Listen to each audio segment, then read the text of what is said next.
Oke, mulai aja. Terima kasih. Assalamualaikum warahmatullahi wabarakatuh. Selamat malam. Ketemu lagi di acara Flutter Intensive Club untuk Kamis ini.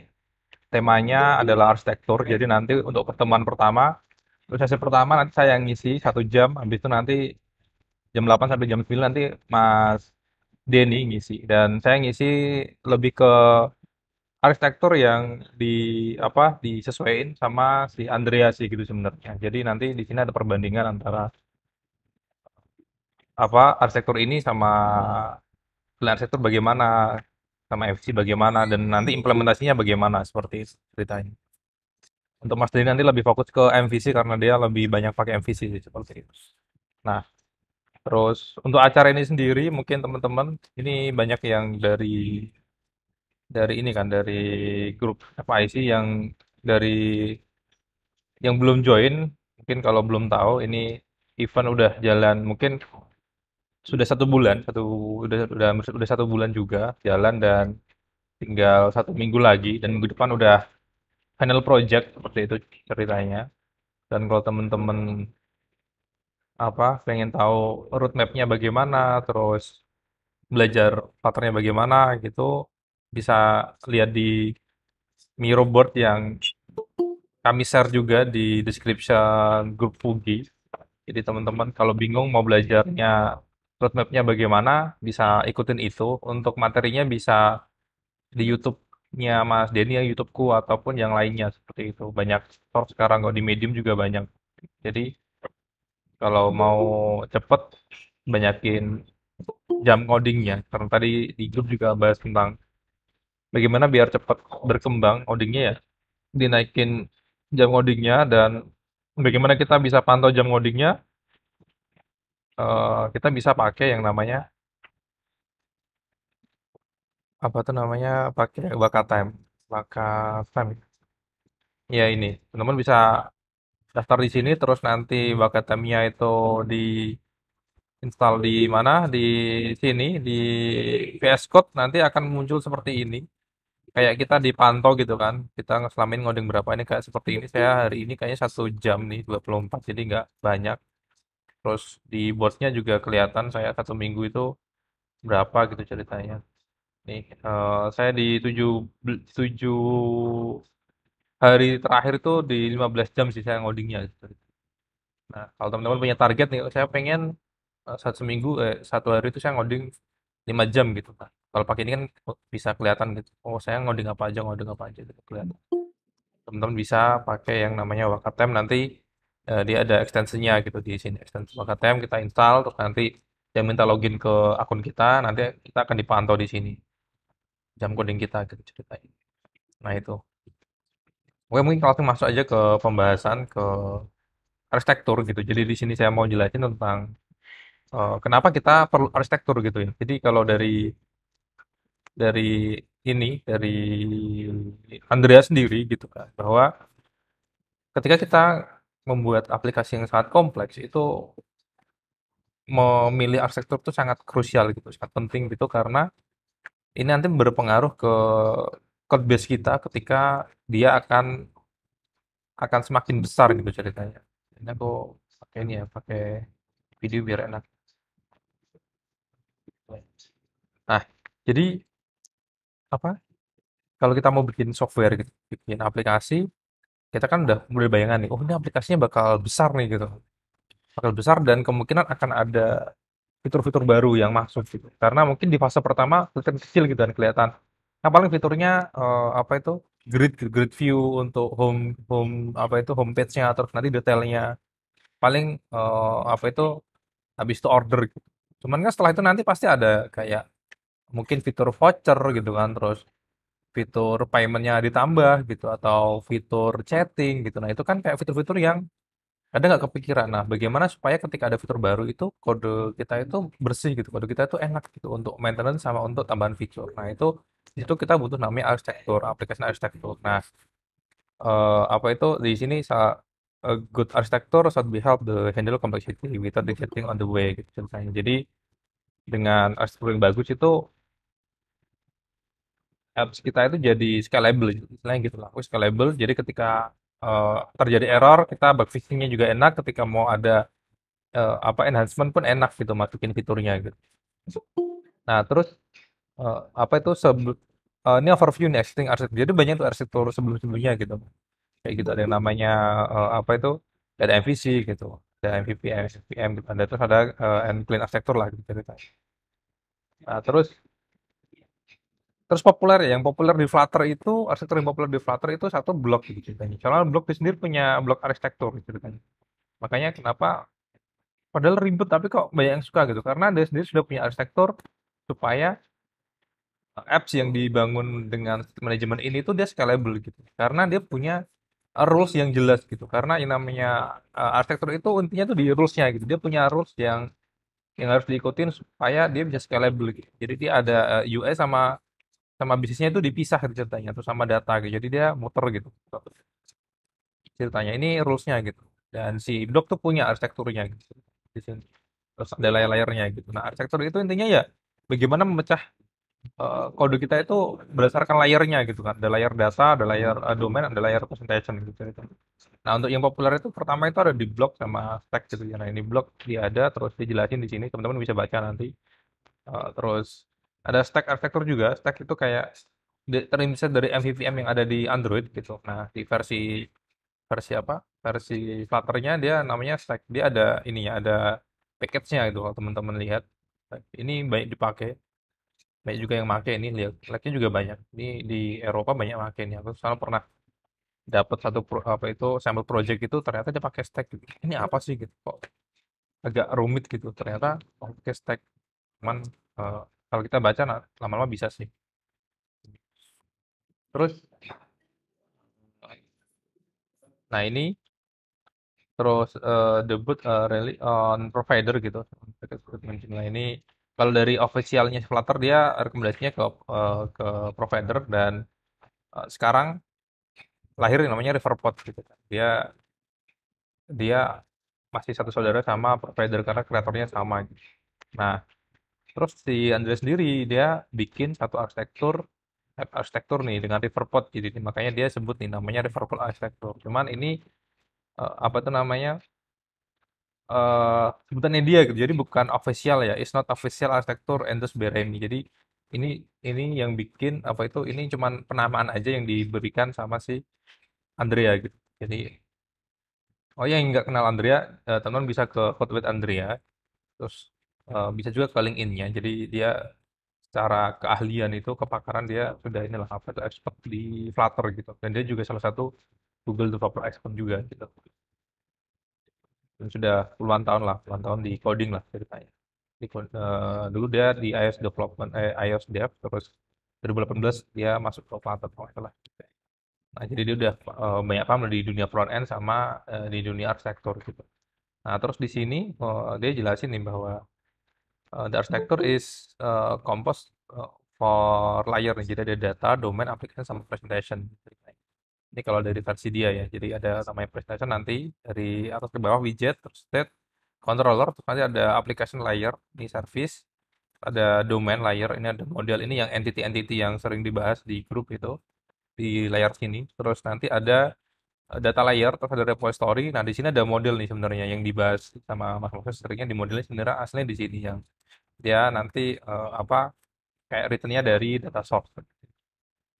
Nah, terus ini kita si Andrea dia berusaha untuk comparison nih antara si tadi Everport arsitektur ke yang yang ini yang apa yang besar gitu kan. Yang rame kan sebenarnya clean arsitektur gitu kan.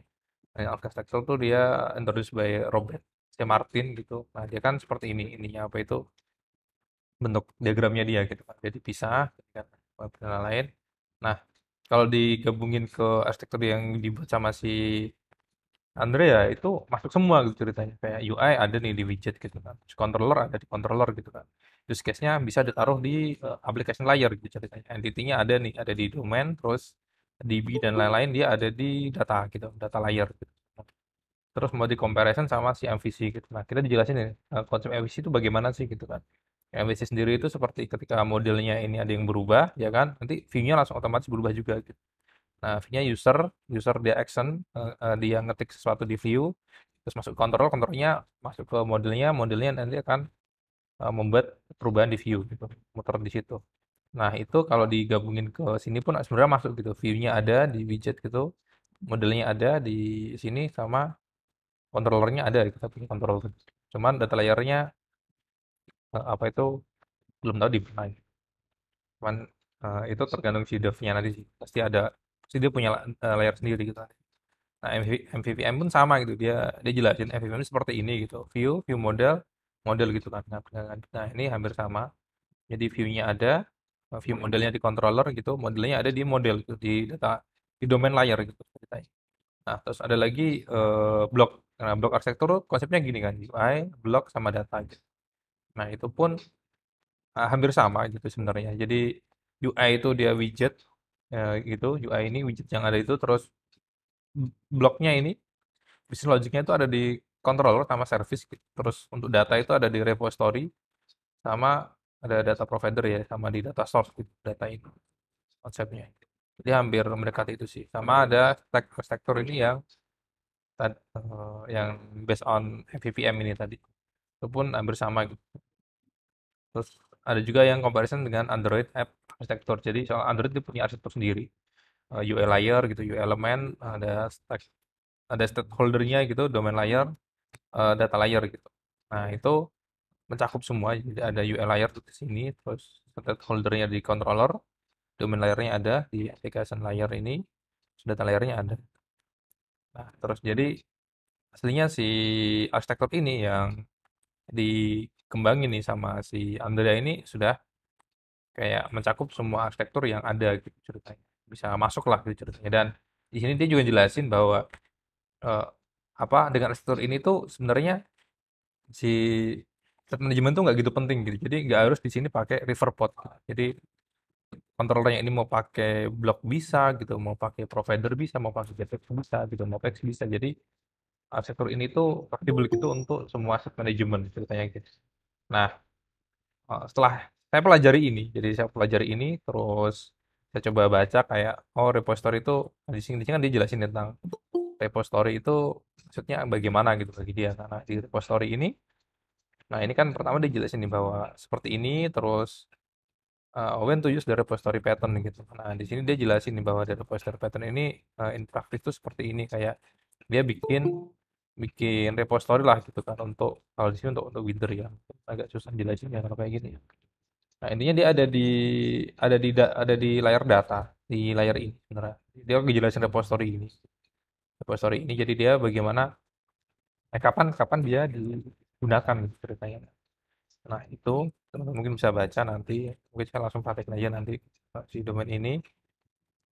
Nah kayak ini kan initial repository. Nah, ini kayak ketika ada injectionnya bisa pakai di apa itu get it gitu kan. Terus kalau di Riverpod seperti ini, kalau di blog seperti ini.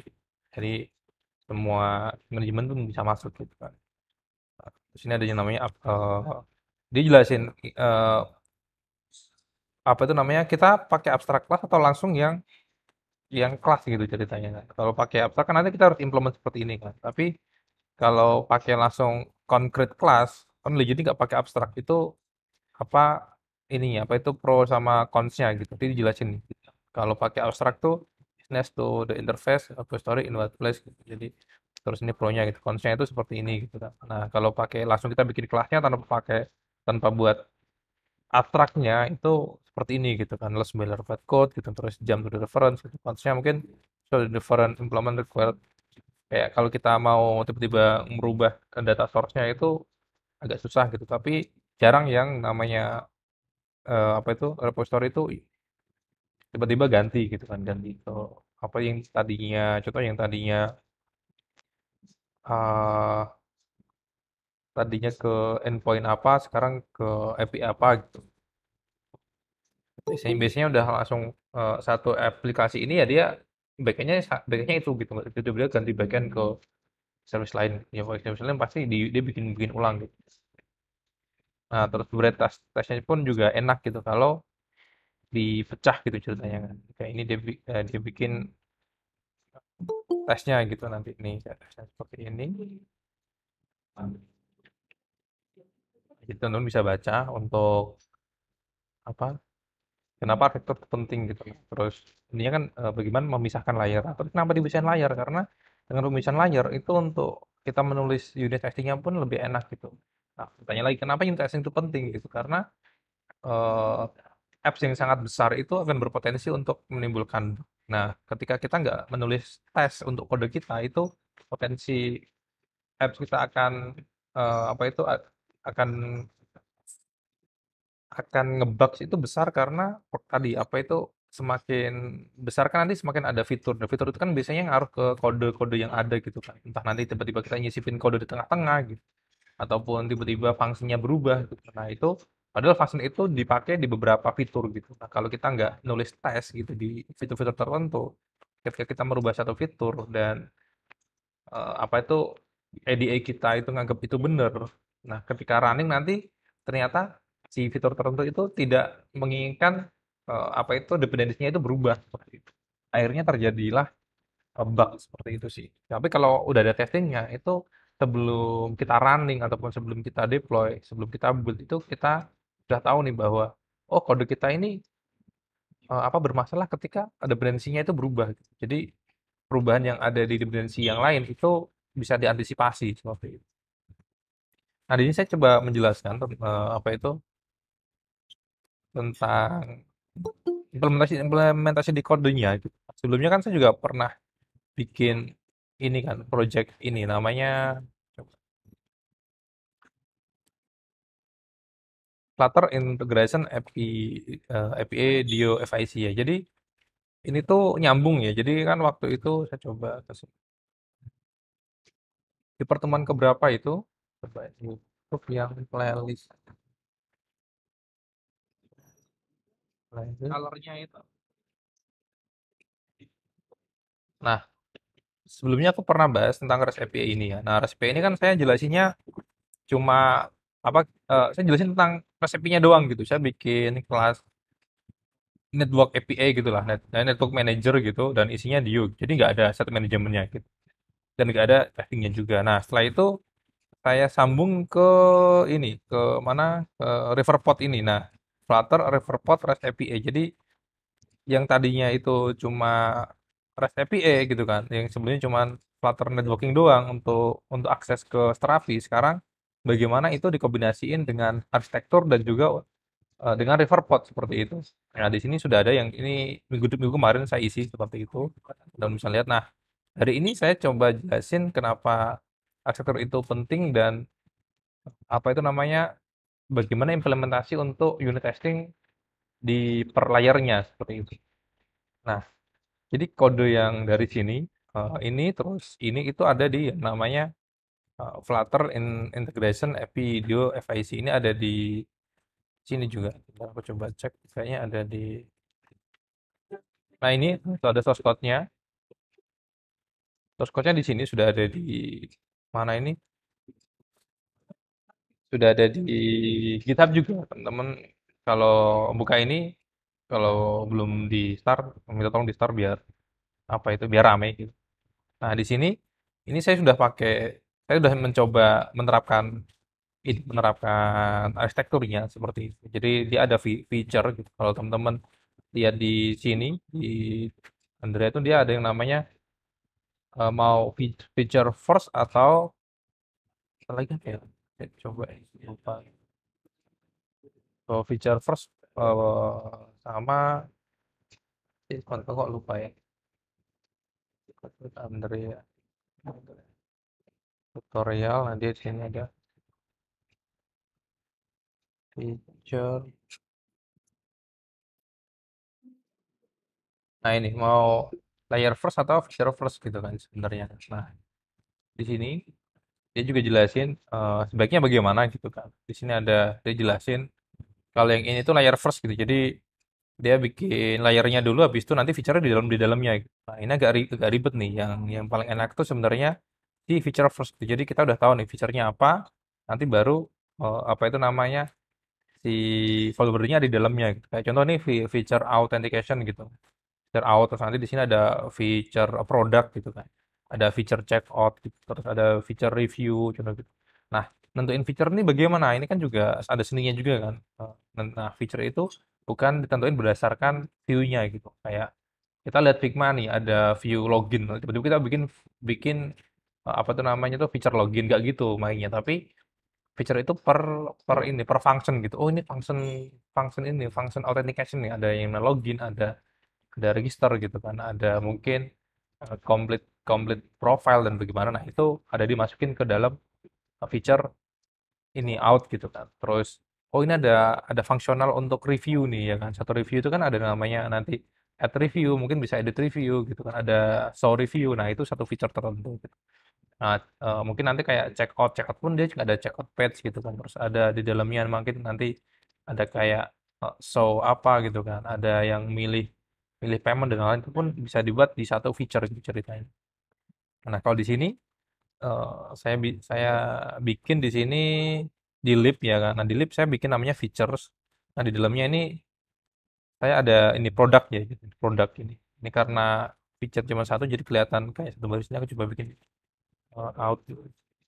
Nah, ini. Jadi saya ada eh, produk di sini. Nah, di sini saya cuman pakai data sama presentasi nggak ada domainnya karena dari sini si kon- dari controllernya ini saya nggak ada kebutuhan untuk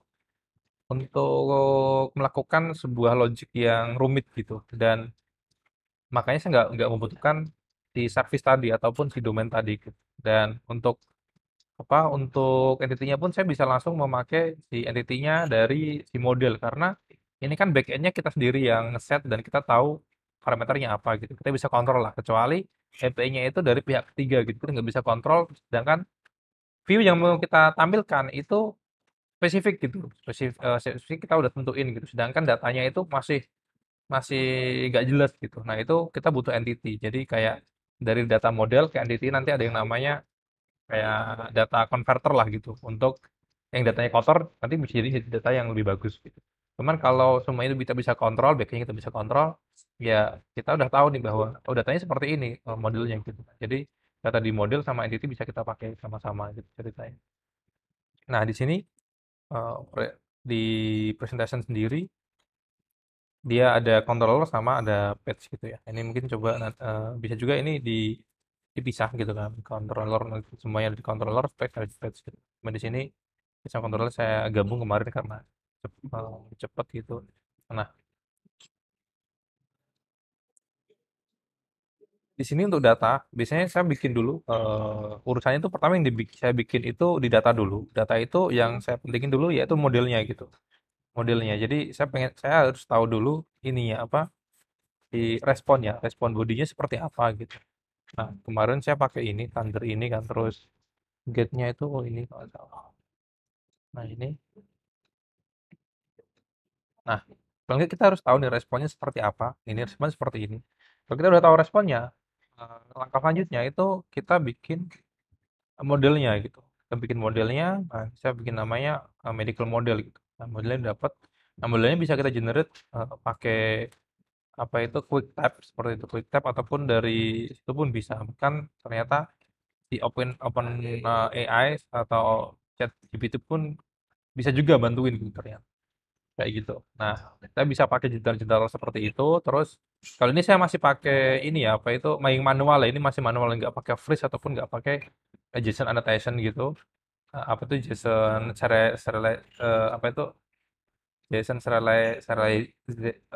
serialize gitu kan ada itu ada apa itu namanya di package-nya itu. Saya masih pakai manual. Nggak apa-apa. Soalnya untuk latihan kita banyakin manual karena dari manual kita bisa lihat seperti apa. Nah, kalau udah manualnya tahu, paham, next udah bisa pakai generator kayak Freeze dan lain-lain seperti itu. Kalaupun mau pakai yang generator pun bisa gitu.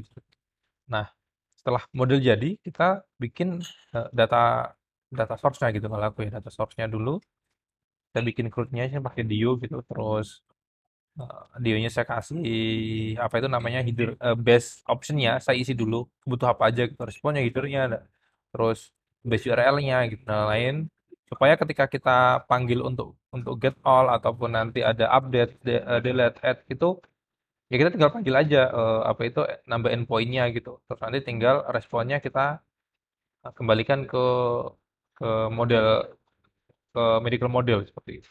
Nah, lalu dari sini setelah si model jadi, terus data source jadi, tinggal bikin repository-nya nih. Nah, repository-nya tadi yang saya sebut mau pakai abstraksi atau langsung kelas concrete kelas gitu ceritanya. Kelas yang nggak perlu abstraksi gitu. Nah, di sini saya pilih yang nggak perlu abstraksi nih karena nggak gitu penting juga, nggak begitu perlu perlu banget gitu ceritanya kan. Karena saya udah tahu bahwa backendnya itu ya itu gitu dan pasti pakai terus gitu. Dan kita bisa kontrol gitu. Kecuali nggak bisa kontrol, kita mungkin bisa pakai abstraksi gitu. Siapa tahu tiba-tiba berubah kan, kita udah punya abstraksinya, tinggal kita implementasi ke apa tuh namanya, ke kelas baru gitu karena ada perubahan di sisi backend. Nah, di sini saya bikin, nah kalau di repositorinya ini saya bikin function untuk mengambil dari data source, seperti dari data source. Nah, terus kalau yang tadi di data source tuh kita nggak, pokoknya kita ekspektasinya, pokoknya kita get aja gitu kan. Entah nanti di sini error ataupun enggak, pokoknya kita get normal. Nah, nanti untuk trackage-nya itu saya taruh di repository sini. Jadi kalau emang dia sukses, saya kembalikan dia listnya datanya. Kalau gagal atau gagal ada tiket, entah itu internal server error ataupun no connection dan lain-lain, nanti akan masuk ke cache sini dan dia akan ngembaliin ke sini. Nah, ini saya pakai pakai package dat di sini. Jadi dengan pakai dat kan nanti apa returnnya itu bisa kita pisah gitu antara yang sukses dan yang nggak sukses gitu. Jadi kita bisa sekaligus menulis errornya di sini. Apa itu returnnya itu di sini. Kalau sukses nanti dia nge-return data semuanya. Kalau dia nggak sukses dia nge-return errornya gitu. Errornya apa di sini. Dan itu otomatis langsung masuk ke ini apa itu return datanya. Return datanya. Nah, kalau sudah seperti ini, kalau pakai Deverpod kita bisa bikin macam-macam dependency injection gitu. Tapi ini bukan yang nge-inject, tapi kita siapin dulu instannya untuk supaya nanti bisa diinjek. Nah, kalau di kalau di Liverpool itu kita bisa pakai provider gitu. Jadi kita bikin dulu untuk apa itu providernya, terus dari provider ini namanya produk provider produk repo provider ini dia baca ini dan dia akan nge-return si produk ini dengan apa itu si source. Nah, ini pun juga ini namanya blast injection nih, gitu kan. Jadi kita bisa langsung memasukkan si parameter ke dalam parameter ini gitu. Nah, ini pun kita ambil dari si apa state gitu ceritanya. Jadi udah kita taruh di state-nya kita baca, terus kita masukkan ke dalam parameter gitu, parameter sih.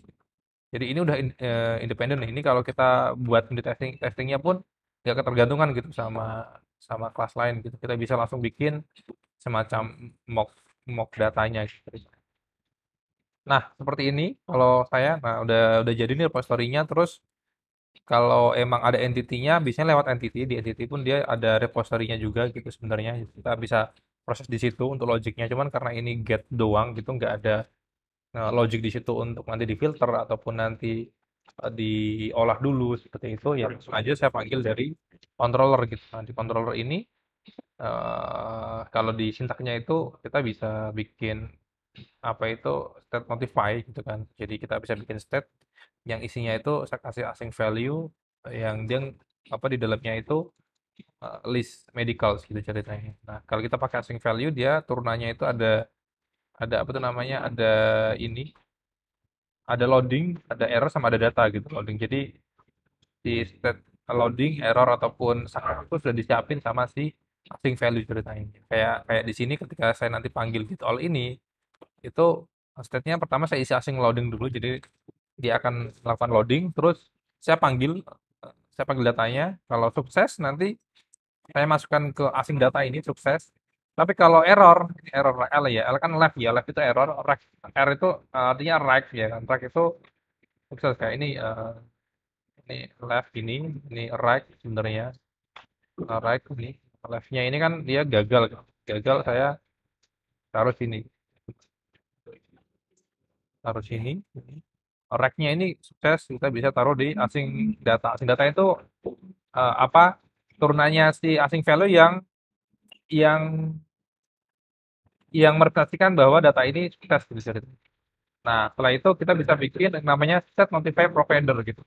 certificate provider di mana dia di sini dia akan mengembalikan si controller ini dengan karena si repositorinya tadi saya juga bikin parameternya seperti ini ya kan dia akan independen ini si kelas controller ini independen gitu. Nanti si produk repositorinya kita bisa bikinin untuk si mock datanya juga ceritanya. Nah, kalau kita sudah bikin seperti ini, nanti kita manggilnya seperti ini gitu. Kayak ini kemarin saya manggilnya simple aja gitu. Bisa pakai customer state full widget ini bawaannya si Riverpod seperti itu. Terus di sini saya baca state-nya dengan ref.watch. Ini kan state-nya saya baca. Setelah itu di sini ketika ketika ini sukses ini ya, ketika when ya state ini sukses nanti dia akan mengembalikan datanya saya cek dulu nih kalau nol saya lempar no data, tapi ketika ada isinya saya tampilkan di cut ceritanya sebanyak si datanya gitu. Kalau error nanti saya nampilin errornya gitu. Tapi kalau loading dia ada indikator loading. Ini. Nah, ini kan proses apa itu namanya kita get aja kok rumit banget. Padahal bisa aja di sini kita langsung tulis nih di atas ini kan, sebenarnya kan. Di atas ini kita bisa bikin function untuk get data langsung gitu. Kita pakai set itu bisa. Tapi kan itu kalau projectnya itu gede kan dia nggak akan scalable gitu. Pasti bakal rumit gitu. Apalagi kalau sudah ada dua fitur aja itu udah rumit banget gitu. Nah, makanya dengan dipisahkan seperti ini dan dia ada rules-nya yang ketat gitu, mau itu projectnya gede banget gitu, sedang itu aman-aman aja gitu. Mau timnya itu 10 orang, 50 orang, 100 orang pun bisa gitu. Jadi kayak contoh nih, aplikasi ini aplikasi Gojek gitu. Gojek kan banyak banget fiturnya ya. Ada GoBox, ada GoFood, ada GoRed ya, ada apalagi itu GoPay gitu. Nah, itu nanti per fitur ini nih bisa nih gitu. Per feature ada di sini ada apa tuh namanya itu GoRed gitu. GoRed gini kan, GoRed. Nah, nanti semua timnya si GoRed itu dia codingnya cuma ada di sini aja nih, nggak usah kemana-mana gitu, kemana-mana gitu. Nanti ada yang namanya di sini ada GoFood gitu. Udah, nanti timnya akan ngurusin di sini aja gitu. Jadi dia akan ngurus yang lain gitu. Dia akan ngurusi si data source-nya si GoFood gitu kan. Ngurusi prestasinya si GoFood gitu. Ngurusi si entity-nya si GoFood gitu. Semua di sini semua kayak gitu. Kalau kita pakai yang namanya arsitektur gitu. Jadi nggak akan ada yang namanya codingannya GoFood tiba-tiba nyenggol codingannya si Goret gitu. Mau ada codingannya si Gotik nyenggol codingannya nggak ada gitu. Jadi nah, semuanya fokus ke sini aja gitu. Dan nanti pun si QA pun QA per produknya pun dia kalau ngetes ya ngetes per produknya dia aja gitu. Dan nanti ketika di CI/CD-nya jadi APK pun nanti dia tahu nih, oh ini APK untuk ini nih untuk si siapa sih GoFood untuk si Goret. Jadi QA-nya mereka sudah jelas nih apa itu namanya per per feature-nya gitu. Di situ scalability-nya sebenarnya di situ. Nah, terus itu pun kita butuh testing ini. Tiap kode ini kalau yang bagus itu pun harus ada namanya code coverage-nya gitu. Tadi saya sempat ngecek, saya sempat bikin ini si controllernya ini saya coba bikinin ini ya unit testingnya. Tadi sempat bikin unit testingnya ini. Terus ini sempat saya running juga sudah oke tadi. Nah ini oke. Nah karena saya bikin unit testing untuk si controllernya ini ya controller ini dan saya bikin dua ini itu code coveragenya itu udah naik tuh di 11% gitu ceritanya. Ini ada unit testing code coverage di 11% gitu. 11%. Terus ada juga sempat open juga coverage seperti ini. Nah, dia ada nanti apa itu kalau kode yang bagus itu kan kalau nggak salah coveragenya itu di atas 80% gitu kan. Nah, ini masih 11% karena yang saya tes itu baru si controllernya aja tuh, si patch ini controllernya. Sedangkan yang lain belum nih gitu. Kayak di sini nggak ada yang di repository sih nggak ada yang saya tes gitu. Di sini nggak ada nih. Ini belum belum ke apa tuh namanya? Belum kecakup lah gitu. Nah, tapi kalau yang di patch ini dia sudah yang ini udah nih udah ke tes nih. Yang ini belum nih kode yang ini belum. Ini mungkin bisa dicariin caranya bagaimana kita ngetes si kode ini gitu ceritanya. Seperti itu. Itu fungsinya layering dan nanti ngaruhnya ke unit testing seperti itu. Kayak gitu. Nanti ini juga mungkin aku push juga yang contoh unit testing ini gitu. Nah, untuk unit testingnya sendiri saya pakai Mocktail gitu. Mocktail itu bagaimana kita membuat semacam mock data gitu kan. Jadi tadi kan saya punya nih repository product repository nih yang kelas aslinya. Nah itu saya bikin kayak mirroringnya mocknya data dengan di extend dulu sama mocknya terus diimplement gitu. Jadi seakan-akan si ini tuh em, punya si apa itu semua kelas ini tuh di copy ke sini tapi dia data mock aja gitu. Kalau sudah data mock ini kita bikin objek dari mock mocking kelasnya ini itu kita bisa pakai yang namanya when ya ketika gitu ketika si function yang ada di mock ini dipanggil itu kita udah bisa ngasih kayak return yang kita harapkan gitu ceritanya di sini. Nah ini kan then answer gitu. Jadi dengan seperti itu kan kita bisa testing tuh karena ketika ini dipanggil ini kan saya mau tes yang suksesnya ceritanya. Jadi ketika si function get all ini itu dipanggil yang aslinya itu ketika ini dipanggil dia manggil data source ini dia enggak gitu. Dia kayak ketika ini dipanggil dan saya pengen sukses itu nanti kembalinya udah kita kita setting tuh gitu. Saya setting dengan rek data. Kalau rek kan data sukses tuh ya kan. Terus saya kasih data kosong, list kosong nggak masalah. Yang penting sukses nih ya. Yang penting sukses terus di controllernya saya masukkan si mock datanya tadi ya kan karena si controller ini kan tadi repositorynya ini sudah ini kan sudah independen kan gitu. Dia nggak ketergantungan sama konkretnya tadi apa itu kelas yang lain gitu. Makanya saya bisa kasih dia eh, kelas ini kelas mocking class tadi gitu mock datanya gitu. Nah makanya karena dia bisa dikasih ini mocking data yang si returnnya itu udah kita setting ya kan. Jadi controller ini ketika kita panggil get all jadi tanpa kita pakai UI, tanpa kita pakai aplikasi itu di kode kita tuh udah bisa dites ceritanya. Nah, kayak si function udah bisa dites. Jadi ketika controller get all ini dipanggil, itu kita punya ekspektasi nih ceritanya. Ekspektasi bahwa si state-nya si controller ini kalau di unit testing namanya debug state ya gitu. Nah, state-nya itu saya pengen harapannya itu sama dengan ini casing data kosong gitu. Karena returnnya kosong, jadi saya pengen returnnya tuh ini. Tapi kalau kita contoh di sini returnnya kita kasih yang lain gitu. Kayak contoh ini kan karena returnnya di sini itu dia list medical apa itu no label, jadi dia sukses. Tapi kalau kita nggak no label aja dia nggak mau sukses. Kalau kita running dia pasti gagal, dia gagal juga gitu karena nggak sesuai gitu.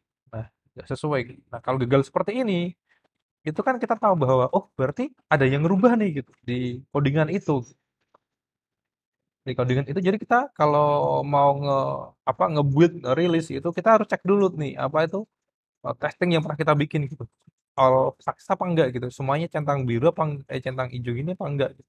Kalau enggak kita cek dulu error gitu kita cek dulu ada apa gitu kan bisa jadi ini errornya itu dari ininya dari get all-nya sini gitu kan ada yang siapa yang ngerubah nih di sini gitu kan logiknya ada yang berubah nih kayaknya dari tadinya get all by ID sekarang kok get all by name gitu kan bisa jadi gitu kan yang ngerubah siapa ketahuan nih nanti di sini ada gitnya kan oh yang ngerubah ternyata si si A gitu si B. Nah, ya, kamu kenapa ngerubah di sini kenapa utilitasnya nggak ditambah gitu jadi kita nggak ada asumsi nggak ada apa tapi semua itu by ini apa itu by code ya gitu. Sama sebelum ini dites sama si QA secara programmatically pun sudah ketes kode kita gitu bahwa kode ini pun sudah ketes gitu secara unit testing gitu. Nah, itu kita bisa perbaiki tadi di sini seperti itu. Nah, ini kalau gini kita running sendiri itu udah eh, nanti akan sukses dan di sini pun coveragenya sudah muncul. Nih kita bisa pakai namanya ekstensinya itu Flutter Coverage gitu nanti akan muncul di sini. Oh, udah 11% ke coverage nih gitu. Terus kalau kita pengen lihat kita pengen itu namanya kalau nggak salah itu di sini Flutter Test Coverage ya di sini. Clear Flutter test ya Flutter Test ini, coverage kalau mau kita lihat ini udah berapa coveragenya gitu. Jadi dia akan ngecek tes oh udah all done nih all test pass. Nah, ini dia akan buat satu folder di sini coverage terus dia ada namanya lcov line coverage.info cerita. Nah, kalau kita pengen bikin HTML yang seperti tadi, kita bisa pakai namanya eh, gen gen HTML coverage info nanti dia akan bikin HTML-nya terus kita bisa buka si indeksnya seperti ini. Akan muncul apa itu sebenarnya kode kita tuh sudah ke coverage dengan tes itu seberapa persen gitu dan di line mana aja gitu. Kayak tadi kan ketahuan tuh bahwa di line ini si si ini udah ke coverage nih, ini belum gitu. Nah, kalau di sini pun ini belum semua gitu, ini belum semua kayak gitu. Terus apalagi ini juga belum. Nah, ini pun kita bisa bikin indexingnya gitu. Kalau mau kayak lo di sini. Nah, kita kan kalau bikin test itu kayak sini good to test kalau nggak salah, good to test terus kita create test nih. Nah, nanti otomatis kita dibikinin filenya gitu. Kita filenya terus dia juga akan otomatis bikin foldernya karena dia tes ini akan sesuai dengan folder folder ini folder yang akan dites gitu. Karena yang akan kita tes itu di feature terus product data terus data source dia bikinin juga nih gitu. Nah, di sini kita hapus gitu terus kita bisa bikin namanya grup gitu, biasanya grup namanya apa namanya namanya kita sesuaiin dengan yang mau kita tes sebenarnya. Kayak di sini kelasnya apa, di sini misalnya begini terus eh, si deskripsinya kita ganti terus di sini untuk bodinya kita pakai function gitu. Nah, function gini. Nah, terus di sini nanti kita bisa tes gitu kayak kita mau tes apa gitu yang kita mau tes kayak get all gitu, get all. Terus di sini kita bisa pakai fungsinya tadi gitu. Nah, di sini baru kita kasih logiknya gitu yang mau kita tes apa gitu kan. Kayak kalau ini dia kan dari si data source gitu. Di sini kita bisa apa itu di get ketika get all harapannya apa gitu. Harapannya apa? Terus nanti kita bisa bikinin datanya juga gitu. Kalau di sini mungkin seperti apa gitu. Nah, kalau nah itu bisa kita atur nanti kalau sudah ada apa itu di testingnya ini itu nanti akan menambah di coveragenya gitu ceritanya coverage. Jadi nanti semua kode yang ada di sini nanti kalau bisa udah kita tes ini ke tes ini ke tes. Kalau kita manggil ini dan ini sukses otomatis ini ke tes juga karena si function itu dia kan membutuhkan dio kan. Dio ini padahal dari sini gitu. Jadi kalau ini sukses itu dianggap segini itu udah sukses gitu. Jadi asalkan kita bisa testing ini itu atasnya itu udah ke coverage ceritanya. Itu kalau yang ini aku belum tes tadi cara tesnya bagaimana. Get all ini kita bisa bikin kayak mock datanya atau nanti mungkin saya lengkapin gitu. Waktunya udah mau habis, udah jam 9.48 habis ini nanti sama Mas Denny mungkin kalau yang mau tanya monggo silahkan. Kita baca dulu pertanyaannya. Layar first satunya ya. Oh iya bener layar first tadi saya mesti. Layar first sama feature first. Dan yang bagus tuh si layar first terus. Wah rame ya. Ya ya rame, rame biasa. Terus LCOV itu apa ya? LCOV itu land coverage ya. Land coverage itu hasil dari apa itu Flutter test main coverage ya. Nanti dia akan menghasilkan coverage.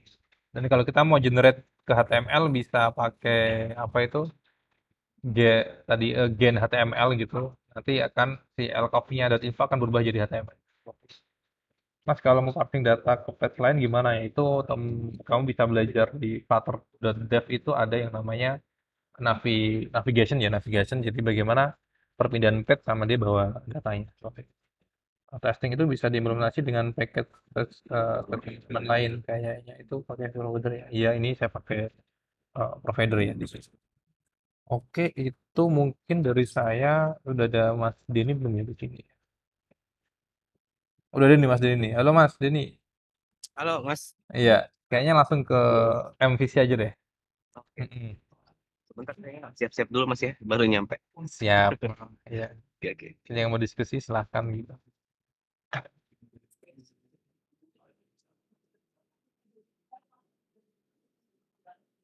Ini ada yang nanya tadi apa ya? Arsitektur GTX bagaimana Mas? Nah itu mungkin nanti Mas Denny yang ini apa itu bisa jelasin. Terus Mas kalau fitur berdasarkan patch atau gimana ya? Nah tadi udah saya jelasin feature ini berdasarkan fungsionalnya ya. Jadi kayak eh, apa itu belum tentu satu fungsional bisa aja banyak patch gitu. Tapi kalau satu patch itu apa itu dia bisa aja bagian dari satu function. Jadi fungsional tuh kayak yang tadi aku jelasinnya kayak authentication itu berarti kan dia ada login, ada register gitu kan. Mungkin ada complete complete profile kayak dia harus masukin email dan lain-lain itu ada di feature out. Tapi kalau kita berdasarkan page itu nanti kita akan ada feature login, ada feature register itu kan akan ini apa itu akan susah gitu untuk di maintenance gitu. Karena dari awal untuk menentukan fiturnya aja udah ini udah berantakan gitu.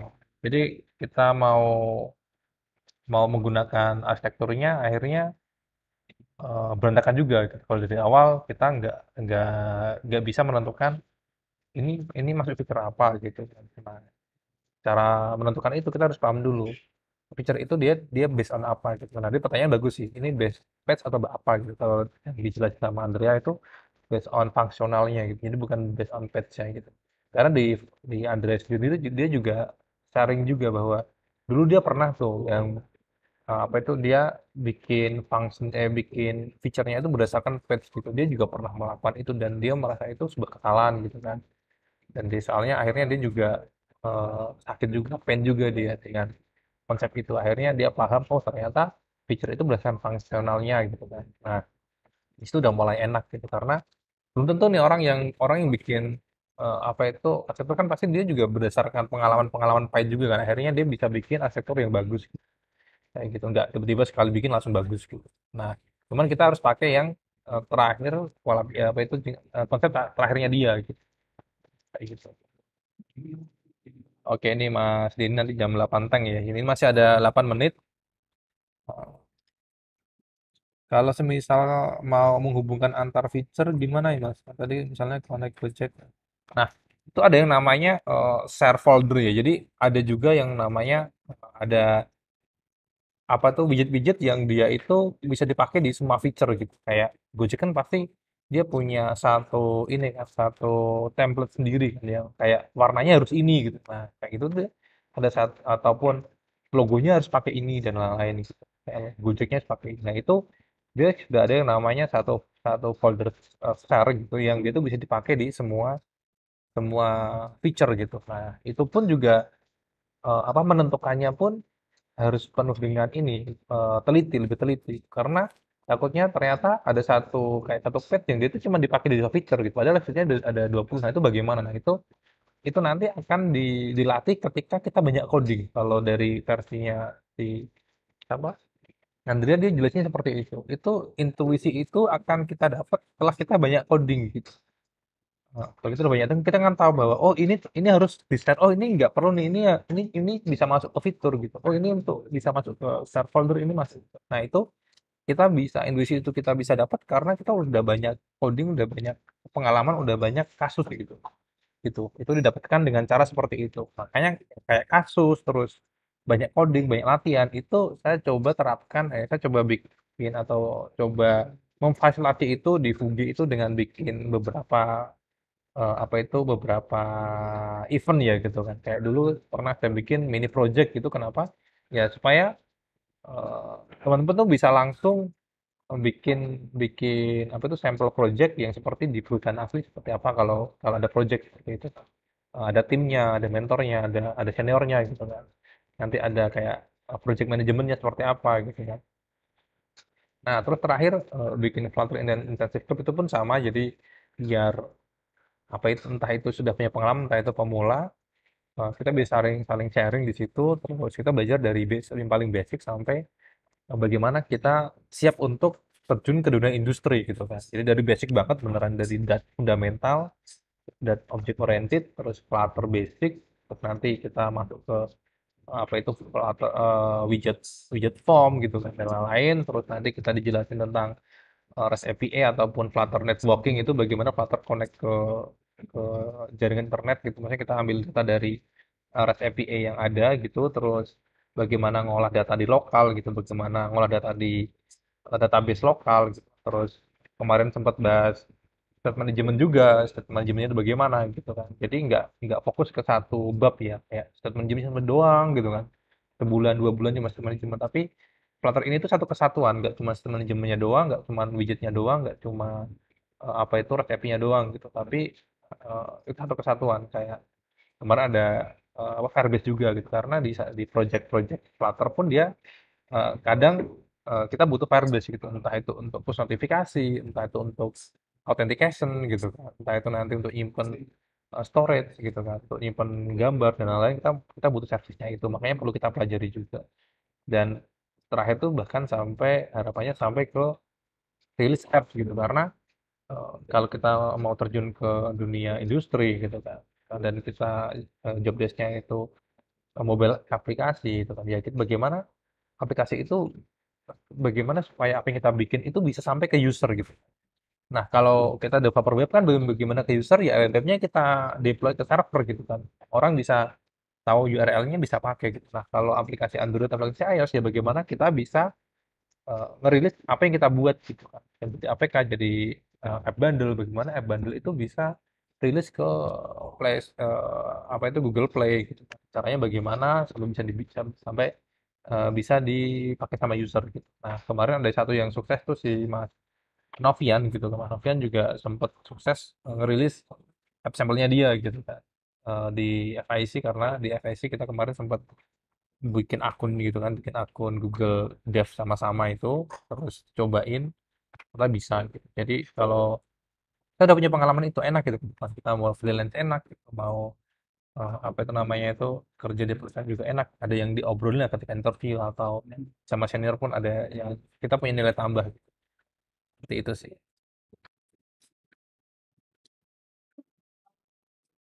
Ya, ini Mas Indra juga ada bilang tuh dunia industri tuh butuh arsitektur app yang scalable ya karena apa itu namanya kalau di dunia industri kan dia udah nggak apa itu project based tapi product based namanya product based itu kan bagaimana produk ini tuh akan berkelanjutan gitu bukan kalau project based kan ya project selesai jadi kita nggak ngurusin gitu pokoknya required dari klien kita kerjain selesai dibayar selesai gitu kan kita nggak ada tanggungan untuk kan nah ini nanti aplikasi bakal lanjut apa enggak kan nggak ada tanggungan seperti tapi kalau product base itu udah tahu nih bahwa produk ini tuh akan dikembangin terus menerus gitu nah biar dikembangin terus menerus itu enak ya kan nanti entah dilanjutin sama orang yang baru gitu atau ada fitur yang baru itu tetap berkelanjutan nggak akan ada hambatan terus dengan waktu development yang singkat ya kan itu nanti dan akan meningkatkan pendapatan juga akan berimpact ke developernya juga ya dia akan tetap stay di situ gajinya naik dan lain-lain itu butuh yang namanya arsitektur yang bagus gitu yang bagus dan ketika kita tahu ada fitur yang nggak bagus ya kita harus coba coba adjust gitu coba kita challenge bahwa kita bisa apa itu kayak melakukan perubahan di situ gitu kan kayak pelan-pelan lah gitu. Seperti itu. Nah, itu pun kita butuh pengalaman, butuh butuh pengetahuan lah untuk itu. Jadi nggak asal, oh ini apa itu arsitekturnya jelek nih, saya mau rubah. Tapi kita sendiri nggak tahu nih cara ngerubahnya gitu. Kita mungkin tahu bisa nilai, tapi kita nggak bisa apa itu memperbaiki kan sama aja gitu. Makanya butuh pengalaman juga untuk memperbaiki gitu ceritanya. Untuk latihan itulah gitu. Makanya di sini kita juga dikenalin dengan namanya arsitektur lah. Dan di grup pun kita sudah mulai bergeser antara discuss tentang state management sekarang ke arsitektur karena ya arsitektur itu lebih penting dari state manajemennya. State management kan cuma satu bagian dari tadi kan Flutter ekosistem gitu kayak gitu. Nah, kalau ekosistem ini akan terbantu ketika arsitekturnya itu bagus gitu.